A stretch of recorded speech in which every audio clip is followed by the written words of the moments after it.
સ્વામિનારાયણ ગુરુકુળ નહિયર ખાતે માતૃપિતૃ પૂજનની ઉજવણી કરાઈ।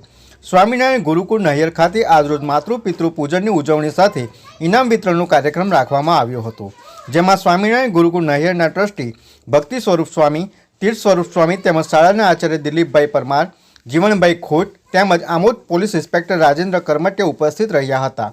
માતૃપિતૃ પૂજન નિમિત્તે શાળાના બાળકોએ પોતાના માતા પિતાની આરતી કરી ફૂલહાર અર્પણ કરી પૂજન કર્યું હતું। પશ્ચિમી સંસ્કૃતિથી બાળકો દૂર રહે અને માતા પિતા પ્રત્યે બાળકોમાં આદર અને સન્માન ભાવના રહે તે માટે માતૃપિતૃ પૂજનનું આયોજન કરવામાં આવ્યું હતું। ભક્તિ સ્વરૂપ સ્વામીજીએ ભારતીય સંસ્કૃતિને અનુરૂપ માતૃદેવો ભવ પિતૃદેવો ભવની ભાવનાને સાચું તીર્થ ગણાવી ભારતીય સંસ્કૃતિનું ગૌરવગાન કર્યું હતું।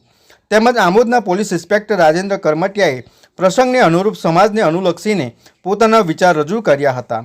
અત્રે ઉલ્લેખનીય છે કે ભારતીય સંસ્કૃતિમાં માતા પિતાને ભગવાન સમાન માનવામાં આવે છે। માતૃપિતૃ પૂજન દિવસની શરૂઆત ભારતમાં ભારતીય સંસ્કૃતિ અને સંસ્કારોને જાળવી રાખવાના હેતુથી થઈ હતી। આજના યુવાનોમાં માતા પિતા પ્રત્યે આદર અને ફરજની ભાવના મજબૂત બને, પરિવાર પ્રત્યે લાગણી વધે અને સંસ્કારી પેઢી ઊભી થાય એટલા માટે માતૃપિતૃ પૂજનની ઉજવણી કરવામાં આવી રહી છે। આ પ્રસંગે નાહિયર ગુરુકુળ ખાતે દરેક બાળકના માતા પિતા ઉપસ્થિત રહ્યા હતા। બાળકોએ પોતાના માતા પિતાનું પૂજન કરતા લાગણીસભર દ્રશ્યો સર્જાયા હતા। VMP news, think positive.